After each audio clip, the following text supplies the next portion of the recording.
Hi, beautiful people. Welcome back. My name is Georgia, for those of you who are new, and to my regular subscribers, welcome back.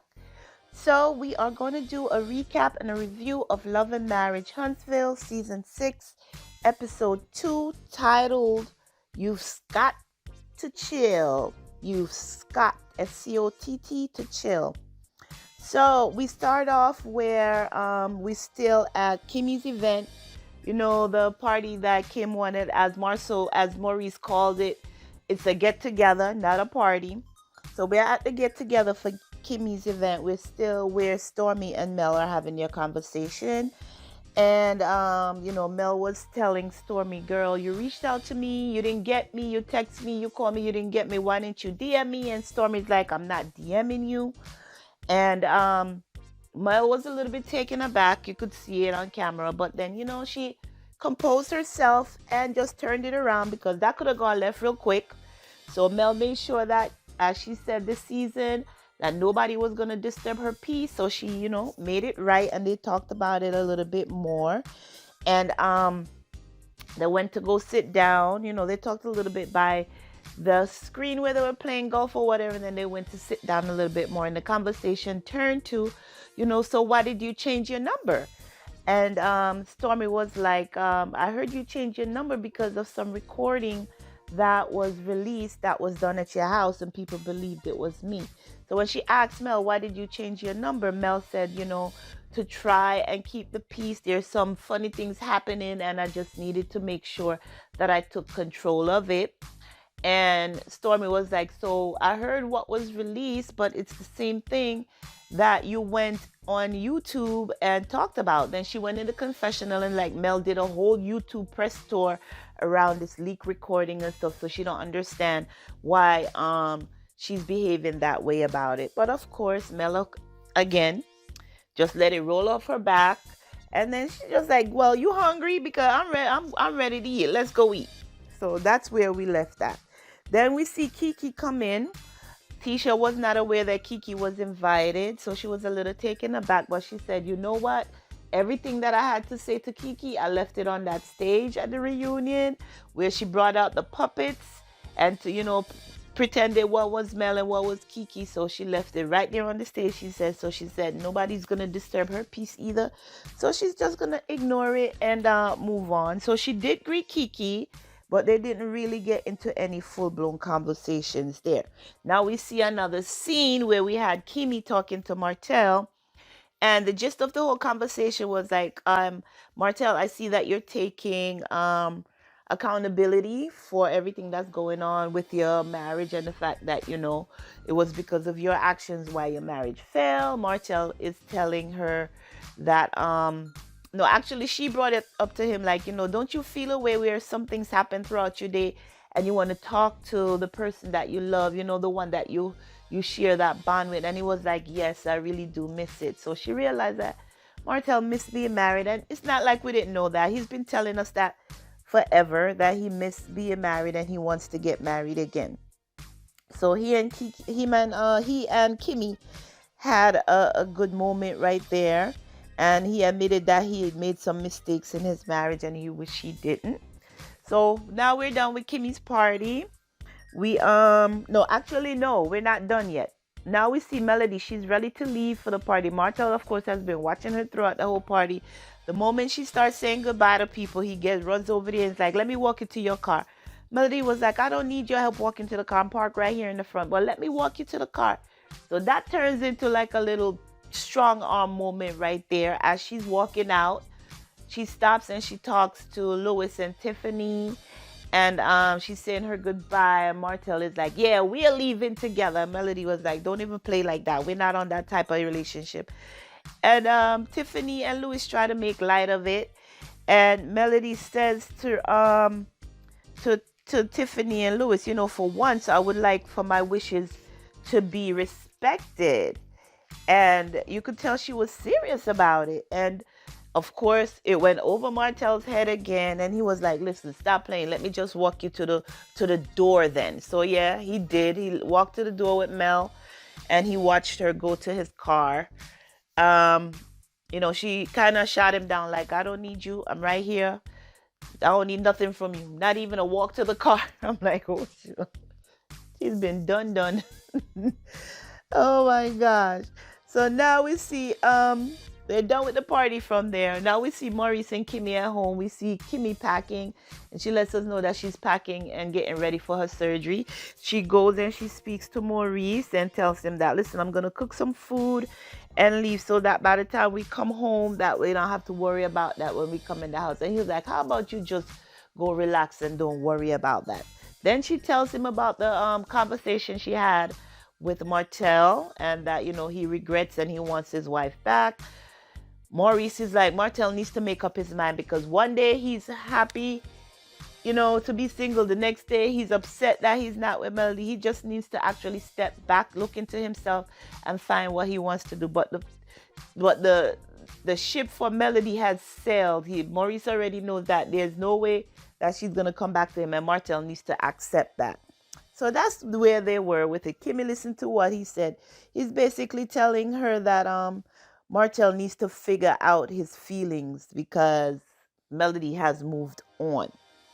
Now we see Chris Fletcher and his wife Nell, and they are out on their date night.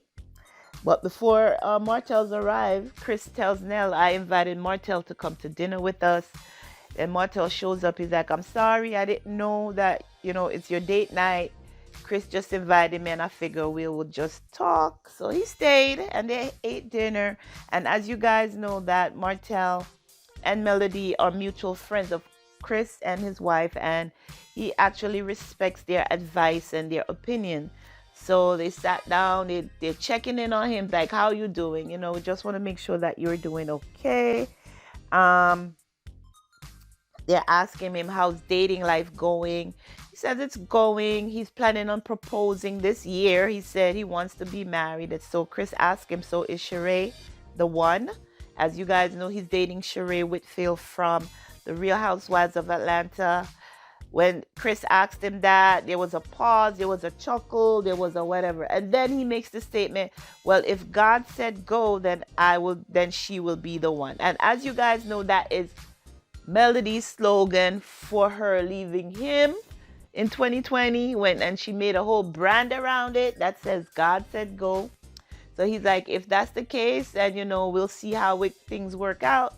But at this point, I'm dating people. So we don't know if he's really serious about Sheree or if there's somebody else. Then they talk about him taking Melody to court for custody of the kids. So Nell was like, so what's the issue?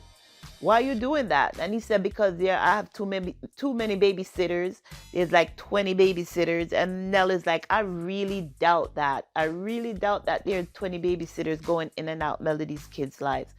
And he said, there was a time that we know of where Mel had to go out of town on business, and she brought her brother in to watch the kids for 2 nights, and Martell was in town. I guess it was her week to see the kids. So she brought her brother in to help her babysit, and he was in town.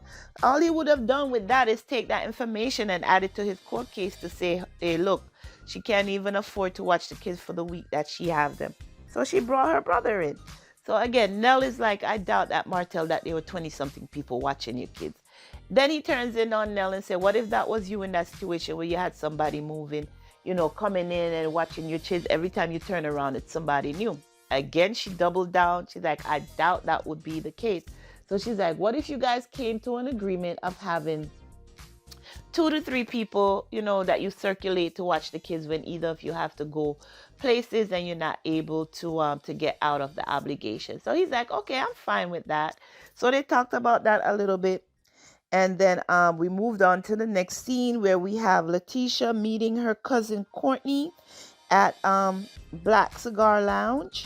So we found out during the break that Tisha got her broker's license, her real estate broker's license. Congratulations, Tisha. You are just racking up them things, girl. You're getting your broker's license, and Martell can't even get his builder's license. What a shame. That's a shame. And I know that exam is not easy. So you had to really concentrate to make sure you did that. So congratulations to you, Tisha. So she's meeting her cousin Courtney, who is also she is a real estate agent, and she wants Courtney to join her firm, her real estate firm. So Courtney basically tell her, listen, I will consider it, or I will come over if you would try to mend fences with Kiki, because when my mom passed away and I came to Alabama, both of you were there for me to help me get on my feet and get me going. And I just don't want to see want to be there for the family drama if you should ever, come together. 'Cause, you have family events all the time. So they're going to come together and they're going to clash. And she's like, I can't have that happening because my cousin Kiki was really good to me and you've been really good to me, so it feels really bad for me to be in the middle. So will you just meet up with her and do an activity with her and see if you guys could have a conversation? So Tisha was like, okay, I'll do it for you as long as you come over and join my brokerage firm. So that's where they left them. Now we have Melody and Nell. They met up in the park. I think they're just taking taking a walk and just, chit-chatting and catching up. We get to find out, which we didn't know, that Nell owns a daycare business. So Melody's asking, how is that going? So she says she's finally recovering after, the situation we all went through and everybody was in the house. So she said business is back up and going. And she congratulated Mel on her skincare line. As you know, she tell her, you know what, you need to send me some products, so tell me how to use it and stuff so it could help me out. And Mel promised to do that. Then Mel tells her, ask her how is co-parenting going with Martell. Melody, she said what she had to say, which we all know.